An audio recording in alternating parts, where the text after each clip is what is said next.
Hi everyone, how's it going? This is Jesser.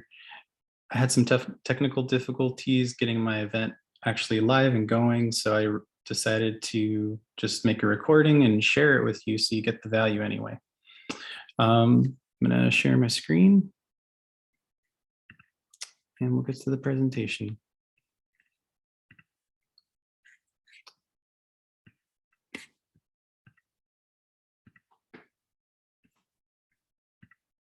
And there we go. All right, so demystifying work-life balance. It's a charged topic, work-life balance. Everything's connected, so finding the balance is sometimes difficult. My story is I started my career in e-commerce at Amazon 2014. And that was a journey. And there was so much value there in learning about e-commerce. It's like the epicenter, like Amazon. And I was full-time. I actually first started contracting and then for about 2 years. And then I decided to go full-time and I did. And I was about 2 years or so, year and a half, 2 years or so full-time. And I decided I wanted to leave and try to consult, and thought I knew better and I didn't.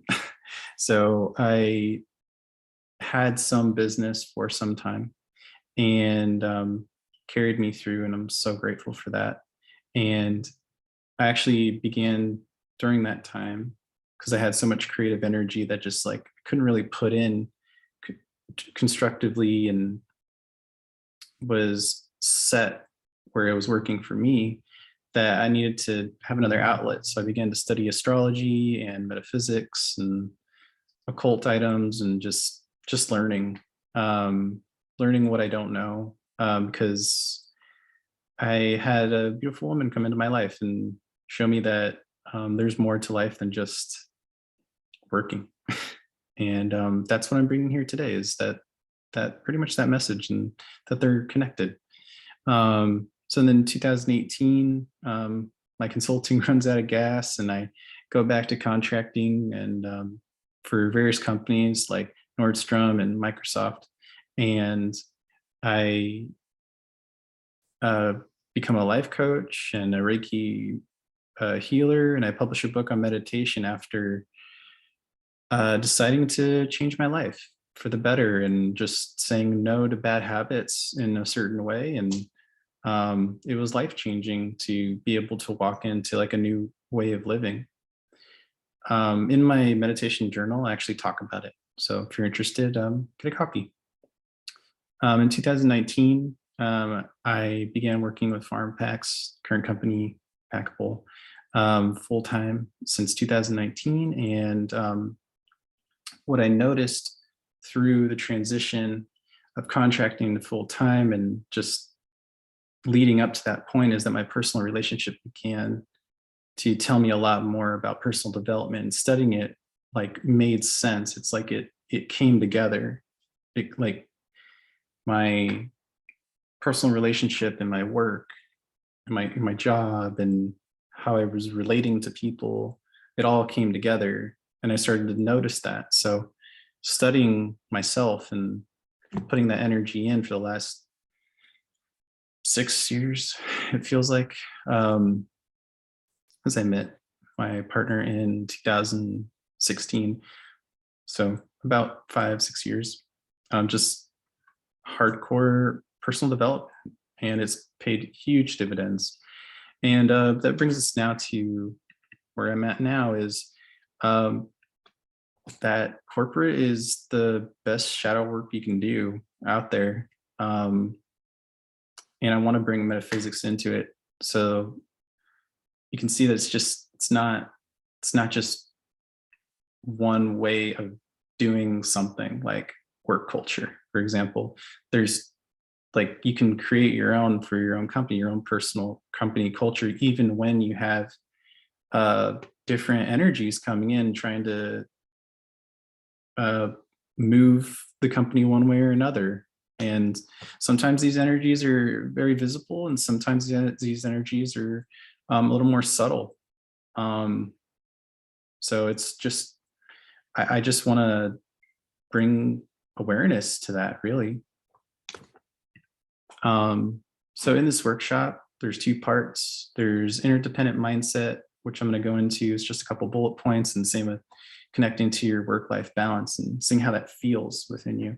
In part two, we have completing an exercise and sharing that sharing and connecting, which this event was going to be live, and have you work with your neighbor, and talk with them and just share with the group, and a good experience.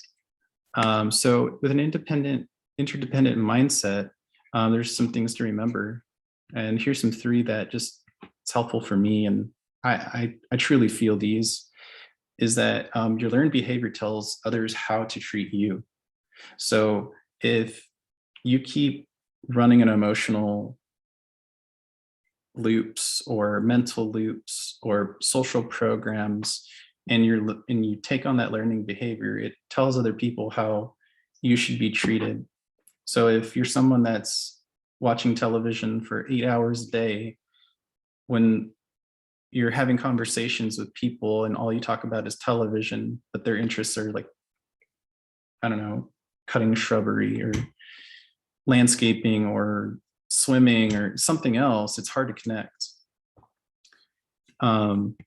And you're relying on an outward source of stimulation to like make you feel whole. Like that's the opposite. It's a codependent kind of relationship, at least in my opinion. I could be wrong, but in my opinion, that's more of a codependent kind of thing. You're looking outside of yourself. Interdependent, you're focusing on what is it within me that is creating this experience versus what is going on outside of me that is making me do things. When really intense emotions occur and events are happening all the time, and when you get triggered, basically, it's really hard to snap out of old habits, which are these learned behaviors. So a great way to just walking forward through that hailstorm, that maelstrom, is owning how you contribute to a problem. And it's just a quicker way to progress, really. Because if you're just able to own how you've contributed to something instead of trying to pass it on to someone else, it gives you the freedom to just be yourself, because you're like, yeah, I did it. Yeah, didn't really think it through. Happens, and here's what I'm doing to fix it. Like, a lot of people are going to respect that. But if you don't, like, it's kind of difficult when you're trying to connect with people and you're trying to gain influence, or you're trying to work with people. Lastly, self-care is a great expression of leadership. I really feel like leadership comes from within, like self-leading yourself before you begin leading other people. And when you notice that you can't lead yourself great in a certain way, you go ask for help. You get a coach, you get someone to help, that has that piece that you're looking for. And you can trade some time or some energy, maybe some money, something, some kind of trade to take care of that until you can do it for yourself. And like that's why having self-care and self-care practices for yourself it's a great expression of leadership, because you're taking your time and attention on yourself for yourself. Before you begin considering the needs of other people, you're fulfilling your own needs so you can share what you have that's extra. That's what I feel great leadership is.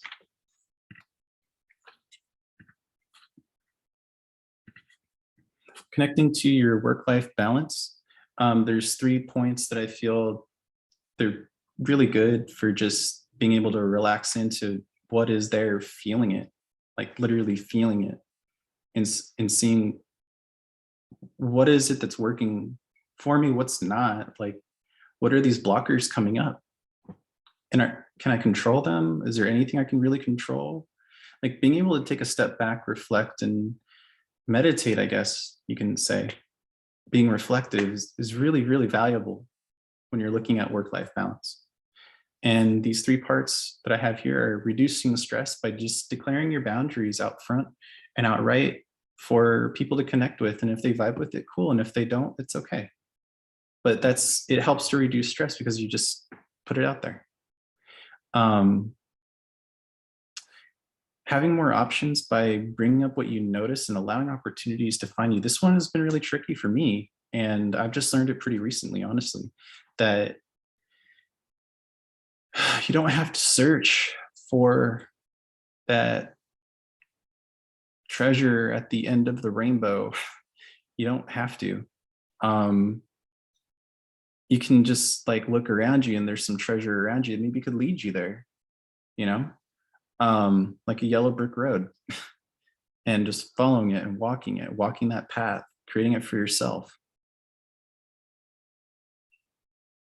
And while you're walking along that path, you're noticing, because you're walking it, you're on the ground floor, you're noticing around you that there's opportunities, and these opportunities, there's tons of them every day. And it's just a sorting game of like, well, what would I want to choose first? What do I feel? What do I want? What do I desire right now? And all of these introspective feelings and thoughts go on milliseconds. Sometimes you're not even aware of it while you're at work, which impacts how you are motivated to even do the thing you want to do. So taking that inner look really helps you to get clear on what you're doing and why you're doing it. And lastly, gain clearer focus by just releasing releasing your attachments and accepting how things are. It's a very difficult thing to do, is to accept how things are when change is happening. Change is this, it can feel so intense if it's a triggering part of your life, or it could be very subtle and you're just kind of surfing the waves of change and you're just like, all right, cool, having a good time. But if there's any attachments that come up, that's when those triggers happen and your focus gets unclear. Yeah. So just relaxing into what's going on and knowing that it's gonna all work out. So before we go any further, I actually have this little slide to just have it slow down a little bit, relax. Anybody that's watching right now, listening, can just close your eyes, and we're going to take 3 long, deep breaths in through your nose for 10 seconds, and then exhale for 15 seconds. So 5 more seconds. And then, yeah, when you're done, I'll probably be done with you. So we'll start the first one.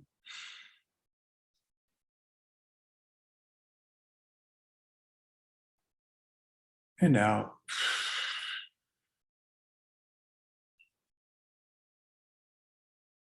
One more time in.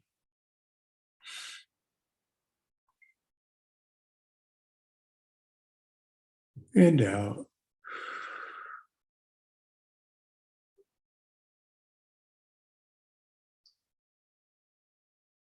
Last one.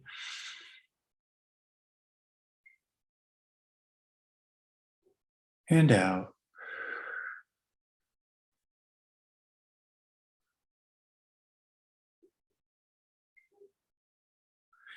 And open out your eyes when you're ready. Feel your butt relaxing in your chair. If you're standing up, feel the balance between your feet. Just feel that. Settle into it. Shake your back if you need to, or your shoulders or something. Yeah, because we are going to get into an activity.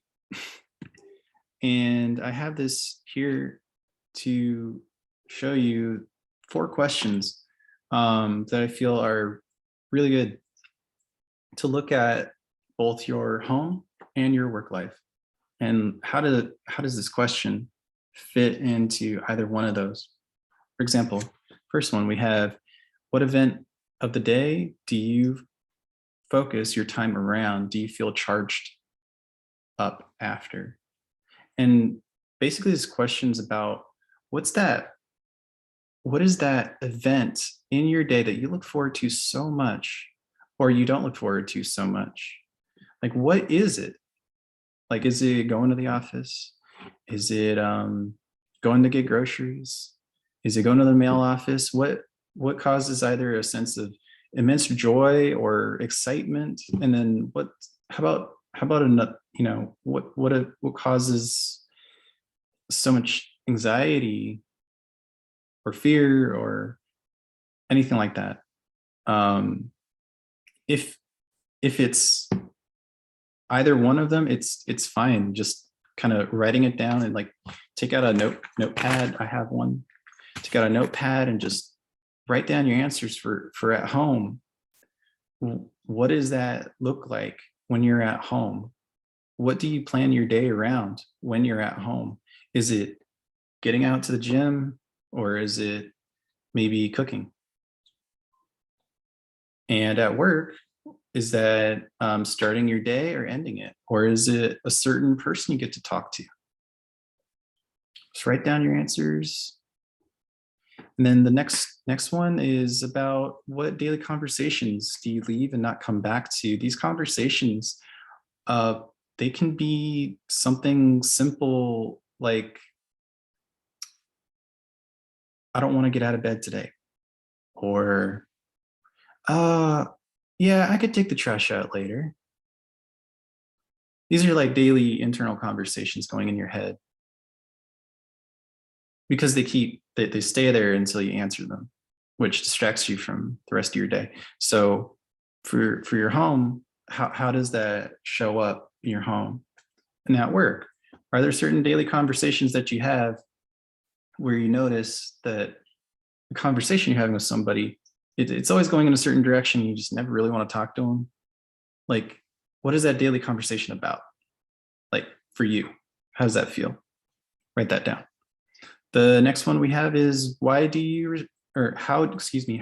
respond to negative criticism? This is really important because not everybody's going to agree with you. That's what I'm discovering. That's what I have discovered. And knowing how to take criticism at home or in your work. Lastly is who's your go-to person for anything? Like that person that just always has your back. You can always go to them. You can always talk with them. There's a sense of trust there. Who is that person at home? If there is a person at home, and who's that person at work? And it's okay if you don't have answers to home and work for everything. This is simply an exercise just for you. There's no grade, there's no test. This is not a quiz. This is literally just for you and for you to look at and reflect on, think about. Right, so I'm gonna change the slide. Right, interesting. There we go. This was a time for sharing and connecting, but since this is a recording, maybe you could share. Ooh, here we go. Instead of what I had planned, what you can do is take your answers to your questions and share them with your family at home and see how they feel about that. See what comes up. Maybe show them the questions too, and maybe they can do it too. And you can connect with them more deeply about what they find important in the day or what causes them dread. And you can all have a cool conversation about it. And like maybe some things can get resolved or some support can be had where it wasn't before. And lastly, just thanks for making it to the end, sticking it out. Feel drawn to add someone that attended on the page. You can certainly click that and click them and add them, talk with them. Totally, please connect. I really just had this event for you all, like to connect and have a good time. And I still wanted to give you content, even since the event didn't happen. I still wanted to give you this video so that you have it. And I hope it provides you some value. Let me know when I post it. Let me know how it impacted you. Let me know if it was helpful. Let me know if you thought it was actually kind of dumb. I want to know exactly what your feedback is, and it would be great if you could give me some constructive criticism, and I can maybe do a better job. I really love feedback, so please let me know. And I really do hope that this message, this workshop, was actually valuable to you and helps you in your daily life. Because you could always come back to this and try it again, maybe a week later, 2 weeks later. Okay, well, everyone, I just want to say again, thank you so much for attending. This last comment doesn't matter if you made money off the event, because nobody attended, so it's all good. Just, yeah, connect, have a good time, and I will see you next time. See ya.